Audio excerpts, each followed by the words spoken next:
Today their game ends. Tomorrow, mine begins. The rain hammered my rusted Chevy like bullets on tin, each drop a reminder that this godforsaken town had been dying since the steel mills closed. I was elbow deep in engine grease, trying to coax life from a carburetor that had given up hope sometime around Clinton's first term when I heard my wife's voice drifting through the garage window. "God, Derek, he's so much bigger than Nick," Vanessa purred into her phone, her voice carrying that breathy quality she used to reserve for me. "I mean, everywhere that counts?" I froze, wrench halfway to my mouth to hold the flashlight.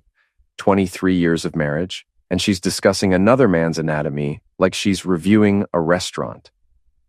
"The video we made last weekend?" She giggled, actually giggled like some sorority girl. "It's incredible, Mona. I've never felt so alive. Derek knows exactly how to handle a woman." My sister-in-law Mona's cackle crackled through the speaker. "Aren't you worried Nick will find out? Men are so suspicious these days." "Please." Vanessa's voice dripped with contempt. "Nick barely knows how to work the TV remote. He'll never figure out I saved it to our shared cloud drive. Besides, he's too busy playing with his pathetic little boxing gym to notice what a real woman needs." I set the wrench down carefully, my hands steadier than they had any right to be. 23 years, a daughter in college, a mortgage we'd struggled through together, and she's making home movies with some guy named Derek. The old me might have stormed inside, demanded explanations, maybe thrown a punch at the wall. But the old me was apparently married to a woman who existed only in my imagination. This new version of Nick Thompson was going to be much more creative. I wiped my hands on an oil-stained rag and walked to my laptop, still balanced on the workbench where I'd been ordering parts. Our family cloud account opened with a few clicks. Vanessa had insisted we share everything for transparency. The irony wasn't lost on me. There it was, uploaded 3 days ago. Weekend fun, private. I didn't watch it. I didn't need to see my wife of 23 years getting railed by some trust fund pretty boy to understand what was happening. Instead, I did something much more interesting. I selected the video file and began sharing it. Vanessa's law firm email list, all 47 attorneys, paralegals, and support staff. Her college alumni group, her book club, her yoga class, the PTA mailing list where she'd served as treasurer for 6 years. Send, send, send. Each click felt like landing a perfect jab. Precise, devastating, and absolutely irreversible. My phone buzzed. A text from our daughter Sophie at State. "Dad, what's wrong with Mom? She's getting crazy messages." I typed back, "Ask your mother. She's the expert on family entertainment now." The garage door rumbled open behind me. Vanessa's heels clicked across the concrete, sharp and angry. "Nick, what the heck did you—" She stopped mid-sentence, seeing my laptop screen still glowing with her contact lists. "Problem, honey?" I turned to face her, noting how her power suit looked expensive enough to feed a family for a month. "You seem upset." Her face had gone white except for 2 bright spots of color on her cheeks. Her phone was buzzing like an angry wasp in her manicured hand. "You sick bastard," she whispered. "You sent my private video to everyone I know?" "Private?" I laughed, and it came out darker than I'd intended. "Sweetheart, the moment you decided to star in an amateur adult movie while married to me, privacy went out the window. I just helped you find a wider audience." She lunged for my laptop, but I snapped it shut and held it against my chest. Now. No need to get physical. Save that energy for Derek." "I'll destroy you for this," she snarled, her lawyer voice in full effect. "I'll take everything. The house, the gym, every penny you've ever earned." "With what reputation?" I gestured to her still buzzing phone. "Hard to play the wronged wife when half the county just watched you getting bent over a kitchen counter by someone who isn't your husband." She slapped me then, hard enough to make my ears ring. I didn't flinch. "Feel better?" I asked. "Because this is just round 1, Vanessa. You wanted to humiliate me behind my back? Let's see how you handle it when everyone's watching." Eddie Kowalski was waiting for me at Thompson's boxing gym the next morning, coffee in one hand and his phone in the other, grinning like he'd won the lottery. "Jesus Christ, Nick," he wheezed, still laughing. "You broke the internet. My wife's book club is going nuts. Half of them are calling Vanessa a hoe. The other half are asking for Derek's number." I unlocked the gym and flipped on the fluorescent lights. The familiar smell of leather and sweat was comforting, honest. No lies lived in this building. "It's not funny, Eddie." "The heck it isn't." He followed me to the office, where I started my morning routine of checking accounts and scheduling. You know what they're calling you on Facebook, the loser crusader? There's already a meme with your face on Captain America's body. My computer screen filled with notifications, missed calls, text messages, friend requests from strangers. I ignored them all and pulled up the gym's membership roster. 3 cancellations already, all from wives who belong to Vanessa's social circle. "Let me guess," I said without looking up. "The respectable ladies of Millfield think I'm some kind of pervert for exposing my wife's affair." "Some do." Eddie's voice got serious. "But you'd be surprised how many are Team Nick. Turns out Vanessa wasn't as popular as she thought. Word is, she's been pretty high and mighty since making partner." The bell above the front door chimed, and I looked up to see Derek Ashford himself walking into my gym. He was everything I'd expected. 6'2", perfectly styled hair, wearing a suit that cost more than most people made in a month. Trust fund written all over his pretty face. "You must be Nick," he said, extending a manicured hand. "Derek Ashford. I think we need to talk." I looked at his hand like he was offering me a dead fish. "About what? Your starring role in my wife's midlife crisis?" Eddie snorted with laughter, and Derek's jaw tightened. "Look, I know you're upset, but what you did yesterday was completely out of line. Vanessa is devastated." "Vanessa is devastated?" I stood up slowly, noting how Derek took a half step back. "Good. My wife of 23 years is sleeping with some trust fund baby and filming it for posterity, and she's devastated?" "We're in love," Derek said, like that explained everything. "What Vanessa and I have is real. What you two had was just comfortable." The word comfortable hit me like a sucker punch. 23 years reduced to comfortable. "You know what's comfortable, Derek?" I walked around the desk, enjoying how he kept backing toward the door. "Your daddy's money, your fancy apartment downtown, your BMW that's probably worth more than my house. This isn't about money. Everything's about money with guys like you." I was close enough now to smell his expensive cologne. "But here's the thing about comfortable, Derek. Comfortable means I know exactly how to hurt you." His face went pale. "Are you threatening me?" "Threatening?" I smiled, and Eddie later told me it was the scariest expression he'd ever seen on my face. "I'm just getting started." Derek practically ran out of the gym, and Eddie burst into applause. "That was beautiful, Nick. You had him pissing himself." My phone rang. Vanessa's ringtone, Gold Digger by Kanye. I'd said it as a joke years ago when she started making more money than me. The joke wasn't funny anymore. "What?" "Derek told me you threatened him." Her voice was ice-cold professional. "I'm calling the police." "Good luck with that. Tell them to bring popcorn when they watch your audition tape." She hung up on me. Eddie was watching me with concern. "You okay, buddy?" "Never better." I grabbed my gym bag and headed for the heavy bags. I've got some energy to work off.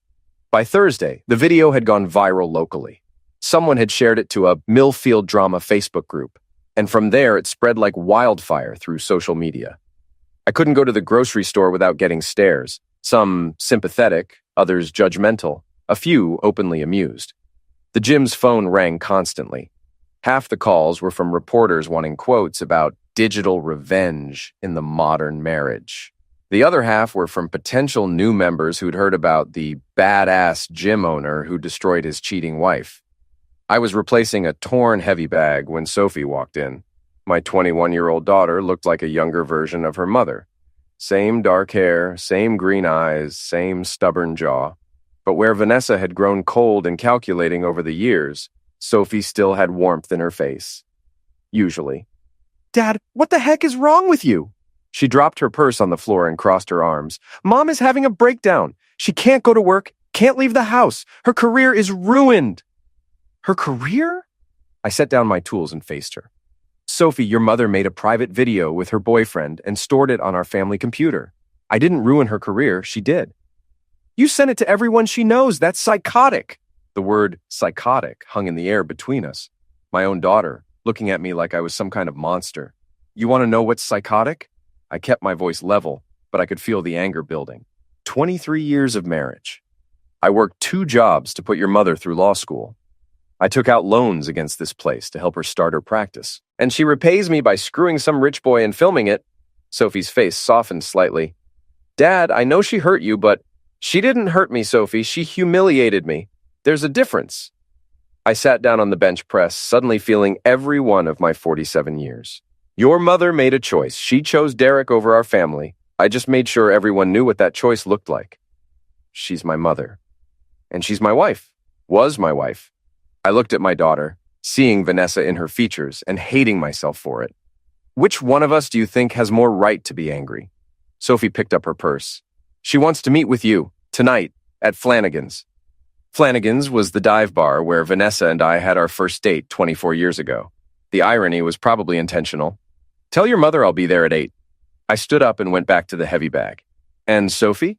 You might want to ask her about the other videos. What other videos? I hit the bag hard enough to make the chain rattle. Ask her. Flanagan's hadn't changed much in 24 years. Same sticky floors, same neon beer signs, same smell of cigarettes and broken dreams. Vanessa was already there when I arrived, sitting in a corner booth with her sister Mona and her best friend Tina Walsh. They'd dressed for war. Power suits, perfect makeup, matching expressions of righteous indignation. A trio of suburban Valkyries ready to tear me apart. I ordered a beer from Mickey, the bartender who'd been serving drinks here since the Carter administration. He gave me a sympathetic nod and slid the bottle across the bar.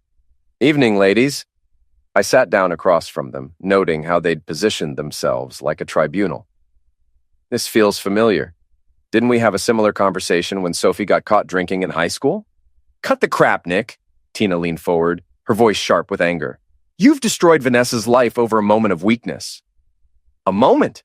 I laughed and took a sip of beer. Mona, didn't you tell me they've been screwing for 6 months? Mona's face went red. That's not... I never said... Actually, you did. Yesterday afternoon when you called to tell Vanessa that Derek's ex-girlfriend was spreading rumors about his performance issues. I pulled out my phone and scrolled through my notes. Quote, at least you know he's good for more than 6 months, unlike his last 3 relationships. The silence at the table was deafening. You recorded my phone calls? Vanessa's voice was barely a whisper. I recorded everything after Tuesday. Amazing what you can learn when you start paying attention. I set the phone on the table. Did you know Derek owes his daddy $200,000 in gambling debts? Or that he's been cheating on you with his personal trainer? Tina stood up abruptly. You're lying. Am I? Ask Derek about Rebecca Martinez. 24 years old, works at Elite Fitness downtown. Blonde, fake tits, drives a red Mustang that Derek bought her last month. Vanessa's face had gone white. How do you know about Rebecca? Same way I know about the white powder Derek keeps in his glove compartment. Same way I know about the other married women he's been filming. I leaned back in the booth, enjoying their shocked expressions. Turns out Derek has quite the collection. You're not even his best work, Vanessa. I don't believe you, Vanessa said, but her voice lacked conviction. I pulled up a photo on my phone, Derek and Rebecca kissing outside a restaurant downtown, and slid it across the table. Taken Tuesday night. While you were home crying about your ruined reputation, your boyfriend was consoling himself with his backup plan. Mona grabbed the phone, looked at the photo, and cursed under her breath. Tina snatched it from her, stared at the screen, and slowly sat back down. You son of a witch, Vanessa whispered. You knew about her and you didn't tell me? Why would I? You made your choice, Vanessa. You chose Derek over our marriage. I'm just making sure you get exactly what you wanted. She started crying then, not the elegant tears of a wronged woman, but the ugly mascara-running sobs of someone whose world was collapsing. Part of me wanted to comfort her, the part that remembered 23 years of shared history. But that part was getting smaller every day. What do you want? Tina asked. Money? The house? What's it going to take to end this? End this? I finished my beer and stood up. Ladies, this is just getting started. Vanessa wanted excitement, wanted to feel alive again. Well, congratulations. You've never been more alive than you are right now. I left them there, 3 middle-aged women crying into their wine glasses, and walked out into the rain. Friday morning brought a process server to my gym. Divorce papers, restraining order, and a lawsuit for intentional infliction of emotional distress. Vanessa was playing hardball. Eddie read over the papers while I worked the speed bag, my hands moving in a rhythm that helped me think. She wants the house, half the gym, and $50,000 in damages, he said. Plus, she's claiming you're stalking her and Derek. Stalking? I hit the bag harder. I haven't been within 100 yards of either of them. She's got photos of you at the restaurant Tuesday night. Says you followed them there. I stopped punching and turned to face him. I was having dinner with my lawyer. Same restaurant, pure coincidence. Your lawyer? Janet Morrison, best divorce attorney in the county. I grinned at Eddie's surprised expression. You didn't think I was going into this without professional help, did you? The gym door opened and Janet herself walked in, a sharp-faced woman in her 50s who'd built a reputation destroying cheating spouses in court. She was carrying a briefcase and wearing the expression of a shark who'd smelled fear. Nick, we need to talk. Your wife's attorney just called with a settlement offer. Already? The papers were just served an hour ago. Janet sat down on the bench and opened her briefcase. She's scared. The video going public was bad enough, but now that Derek's cheating is common knowledge, she's lost all her leverage. She wants to settle quickly and quietly. What's the offer? She keeps her retirement accounts and half the house equity. You keep the gym and your pension, no alimony either way, and she drops the lawsuit. Eddie whistled. That's not bad, Nick. Better than you'd get in court. I shook my head. Not interested. Nick, Janet's voice carried a warning. This is a good deal. If we go to trial, there's no guarantee. I don't want a deal. I sat down across from her. I want justice. Justice? Janet closed her briefcase. This isn't about justice anymore, Nick. This is about revenge. And revenge is expensive. How expensive? She named a figure that made Eddie choke on his coffee. That's if we win. If we lose, you could end up paying her legal fees on top of your own. What if I told you I had evidence that Derek has been blackmailing other married women? Video evidence of him threatening to expose their affairs unless they paid him? Janet's eyes sharpened. Do you have such evidence? I pulled out my phone and showed her a series of text messages I'd screenshotted from Derek's phone. Getting access to his accounts had been easier than I'd expected. The same password he used for everything, including the cloud storage where he kept his insurance policies. Jesus Christ, Nick, how did you get these? Derek left his phone unlocked at the gym Tuesday. I may have borrowed it for a few minutes while he was trying to intimidate me. That's illegal. Is it? He was in my place of business, threatening me. I felt unsafe. I documented the threat. I showed her another screenshot. Look at this one. Derek threatening to send photos to Maria Gonzalez's husband unless she pays him $5,000. Janet studied the messages, her lawyer brain calculating angles. There are 6 different women here, all married, all being extorted. 7 if you count Vanessa, but she was paying in trade instead of cash. This changes everything. Janet stood up and started pacing. If Derek's running an extortion racket, Vanessa could be considered a victim instead of a co-conspirator. Or, I said slowly, she could be considered an accomplice. Look at the dates, Janet. Vanessa started her affair 6 months ago. Derek's blackmail scheme started 5 months ago. She helped him identify targets. Eddie leaned over to look at the phone. Holy crap, Nick. Half these women are in Vanessa's book club. Exactly. I put the phone away. My wife wasn't just cheating on me. She was helping her boyfriend extort our friends and neighbors. Janet sat back down, her expression grim. Nick, if this is true, we're not talking about divorce court anymore. This is criminal conspiracy. Then I guess Vanessa should have thought of that before she decided to film herself getting screwed by a blackmailer. The gym door opened again, and Sophie walked in. She looked like she hadn't slept in days. Dad, Mom wants to talk to you. She says it's important. Tell your mother to talk to my lawyer. She's in the hospital, Dad. That stopped me cold. What? She took pills last night. Not enough to, but enough to scare everyone. Sophie's voice was shaking. She keeps saying she's sorry, that she never meant for any of this to happen. I looked at Janet, then at Eddie, then back at my daughter. 23 years of marriage, and it had come to this. My wife in a hospital bed, our daughter crying, and me holding evidence that could send them both to prison. Which hospital? Millfield General, room 314. I grabbed my jacket. Eddie, watch the gym. Janet, hold off on filing anything until I get back. Nick, Janet called as I reached the door. Be careful what you say. Anything could be used against you later. Story of my life, I said, and walked out into the rain. Vanessa looked small in the hospital bed, hooked up to monitors and IV lines. Her sister Mona was sitting in the corner, red-eyed and clutching a tissue. They both looked up when I walked in. Nick! Vanessa's voice was hoarse. I didn't think you'd come. Sophie asked me to. I stayed near the door, not trusting myself to get closer. How are you feeling? Like an idiot. She tried to smile, but it came out broken. The doctor says I can go home tomorrow if I promise to see a therapist. Good. You need help. I know. She looked down at her hands. Nick, I'm sorry for all of it. Derek, the video, the things I said about you. I was angry and stupid and you helped him blackmail 6 other women? The words hit her like a physical blow. Mona gasped and dropped her tissue.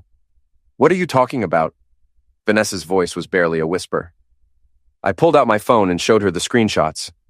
Derek's been running a blackmail operation for months. Photos, videos, threats to expose affairs unless the women paid him. And you helped him pick the targets. Vanessa stared at the phone, her face going white.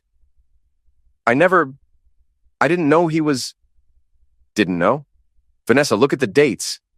You introduced him to half these women. You vouched for him at book club, invited him to parties, made sure he had access to vulnerable, unhappy wives. I thought he was just being friendly. Bees, I put the phone away. You knew exactly what you were doing. You were his accomplice, his recruiter, and when he got bored with you, you would have been his victim. Mona stood up abruptly.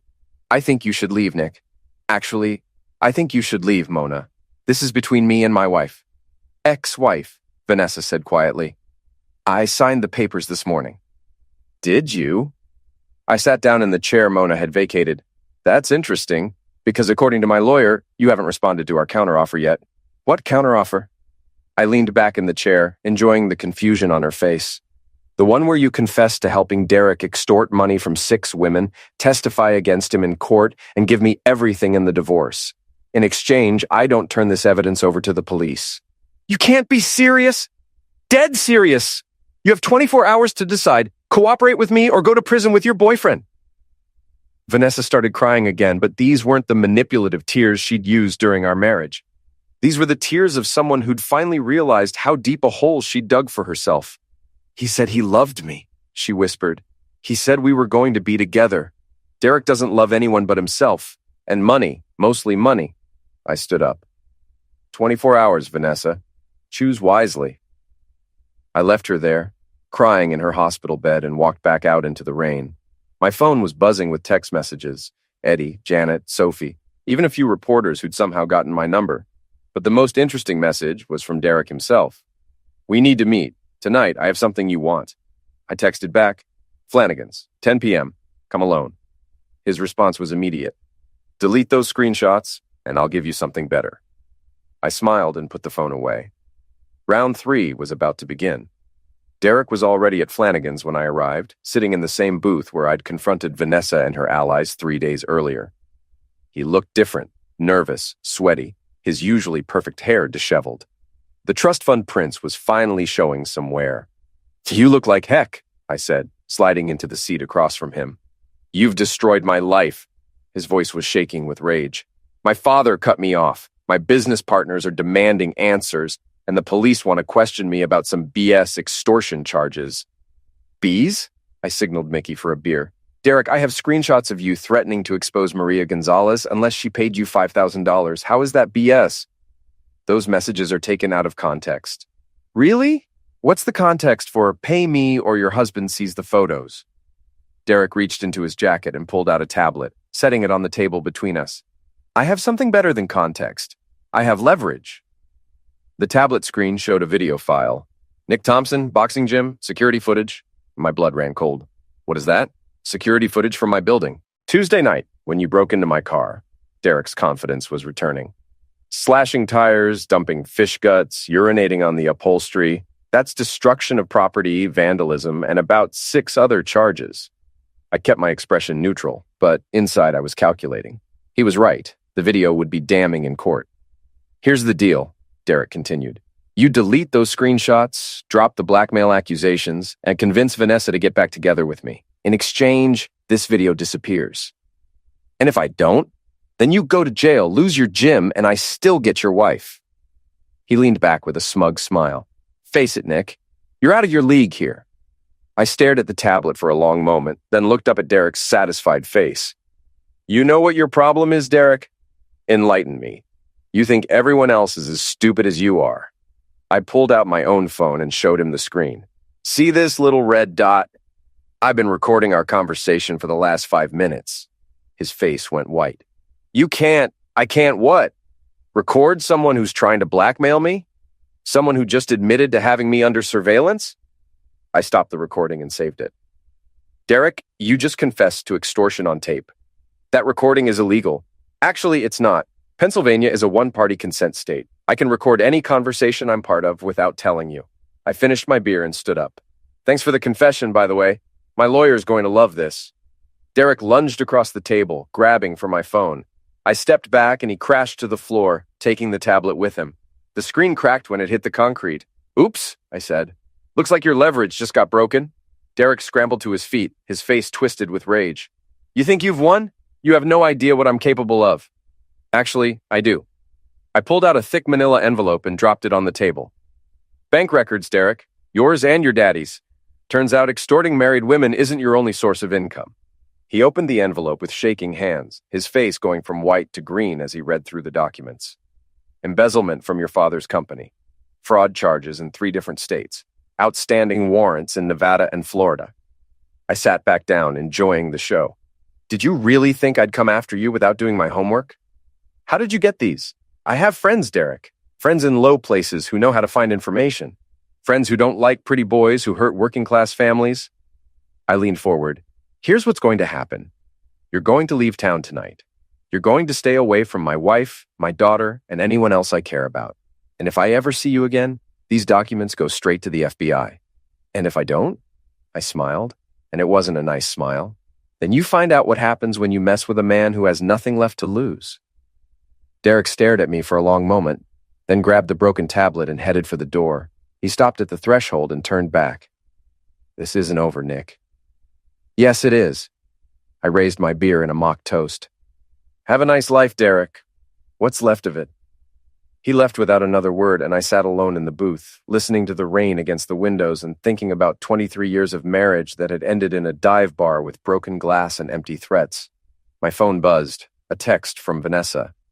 I'll sign whatever you want. Just please don't send me to prison. I typed back, already done. Check your email. The divorce papers were generous. She kept her retirement account and half the house equity, just like Janet had originally suggested. But she also got something else, a clean slate. I destroyed the evidence against her, deleted the screenshots, and buried Derek's blackmail operation so deep it would never see daylight. Because that's what you do for someone you loved for 23 years, even after they've ripped your heart out and filmed themselves doing it. I finished my beer and walked out into the rain, heading home to an empty house and an uncertain future. But for the first time in months, I felt like I could breathe again. 6 months later, I was training a new fighter when Eddie burst through the gym doors, waving a newspaper like he'd won the lottery. Nick, you gotta see this! I left Jimmy working the heavy bag and walked over to see what had Eddie so excited. The headline made me smile. Local tech entrepreneur arrested in multi-state fraud scheme. Derek's mugshot stared back at me from the front page. His perfect hair disheveled and his trust fund tan replaced by the pale complexion of someone who'd been running scared for months. Says here he was arrested in Miami trying to board a flight to the Cayman Islands, Eddie read aloud. FBI found evidence of embezzlement, wire fraud, and extortion dating back 3 years. Couldn't have happened to a nicer guy, I said, but inside I felt a deep satisfaction. Justice had a way of catching up to people, even when you didn't push it along. The gym door opened again, and Sophie walked in. She'd been coming by more often since the divorce was finalized, trying to rebuild the relationship that had been damaged by her mother's choices. Dad, I wanted to tell you something. She sat down on the bench press, looking nervous. I know about the evidence you destroyed, the stuff that could have sent Mom to prison. I stopped wiping down equipment and looked at her. How do you know about that? Mom told me. She's been seeing a therapist, working through everything that happened. Sophie's voice was quiet. She wanted me to thank you for giving her a second chance. Your mother made mistakes, Sophie, but she didn't deserve to go to prison for them. Derek did, though, I nodded. Derek was a predator. He used lonely, vulnerable women and then destroyed their lives for money. Your mother was just another victim. Sophie was quiet for a moment, then looked up at me with tears in her eyes. I'm sorry I took her side. I should have known you wouldn't do anything without a good reason. You were protecting your mother. That's what children do. I sat down beside her. I'm proud of you for that, even if it hurt at the time. Are you ever going to forgive her? I thought about that question, one that had been haunting me for months. I already have, Sophie. Forgiveness isn't about what she deserves. It's about what I need to move on. Do you think you'll ever get back together? No. The answer came without hesitation. Too much has happened. Too much trust has been broken. But we can be civil for your sake, and maybe someday we can even be friends. Sophie hugged me then, and for the first time in months, I felt like I had my daughter back. Eddie was still reading the newspaper, chuckling at the details of Derek's arrest. Says here he had over $200,000 in cash and a fake passport. Boy was really planning to disappear. Good thing the FBI found him first, I said. Yeah, good thing. Eddie looked up at me with a knowing expression. You wouldn't happen to know anything about an anonymous tip that led to his arrest, would you? I smiled and went back to cleaning equipment. I have no idea what you're talking about, Eddie. Sure you don't. He folded the newspaper and set it aside. So what's next for the famous Nick Thompson? You gonna write a book about all this? How to destroy your cheating wife's boyfriend in 6 easy steps? I'm thinking about it, I said, and I was only half joking. But first, I've got a gym to run and a life to rebuild. The afternoon brought a steady stream of members. Some old regulars who'd stuck with me through the scandal. Others who'd joined after hearing about the badass gym owner who took down a blackmailer. Business was actually better than it had been in years. At closing time, I was alone in the gym, working through my own training routine, when my phone rang. Unknown number. Thompson's Boxing. Mr. Thompson? This is Agent Sarah Chen with the FBI. I was wondering if you had a few minutes to talk about Derek Ashford. My blood ran cold. What about him? We're building a case against him for extortion and fraud. We understand you may have some information that could help our investigation. I sat down on the bench press, thinking carefully about my next words. Agent Chen, I'm not sure what information I could provide. I barely knew the man. Sir, we have evidence that Mr. Ashford was extorting several women in your area. We also have reason to believe you may have been instrumental in exposing his crimes. I'm sorry, Agent Chen, but I think you have me confused with someone else.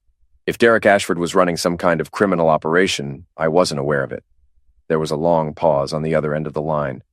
Mr. Thompson, we received an anonymous tip that led to Mr. Ashford's arrest. The tip included detailed information about his activities, information that could only have come from someone with intimate knowledge of his operations. That's interesting, but I'm afraid I can't help you. Another pause. Sir, I should mention that we also received some security footage showing someone vandalizing Mr. Ashford's vehicle. The person in the footage bears a striking resemblance to you. I closed my eyes, feeling the walls closing in. Agent Chen, I think I need to speak with my lawyer before we continue this conversation. That's your right, Mr. Thompson. But I want you to know, Derek Ashford destroyed a lot of lives. If someone helped bring him to justice, the Bureau considers that a public service. The line went dead, and I sat in the empty gym, listening to the hum of the fluorescent lights and thinking about the choices that had led me to this moment. My phone buzzed with a text from an unknown number. Thank you, MG.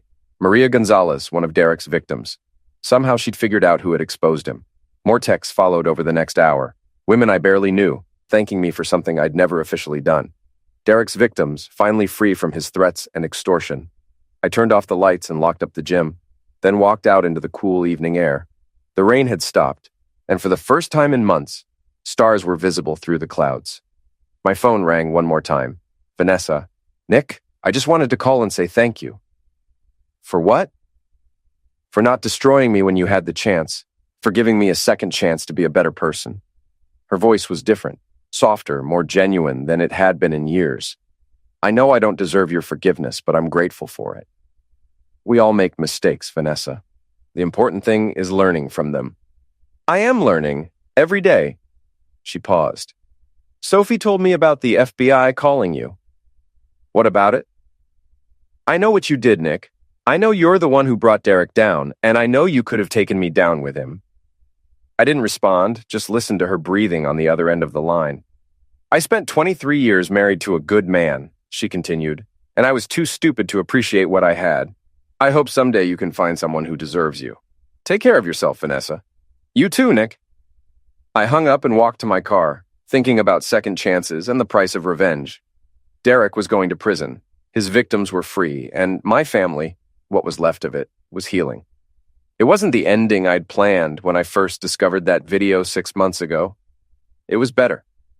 I drove home through the quiet streets of Millfield, past the closed shops and empty factories that had once made this town prosperous.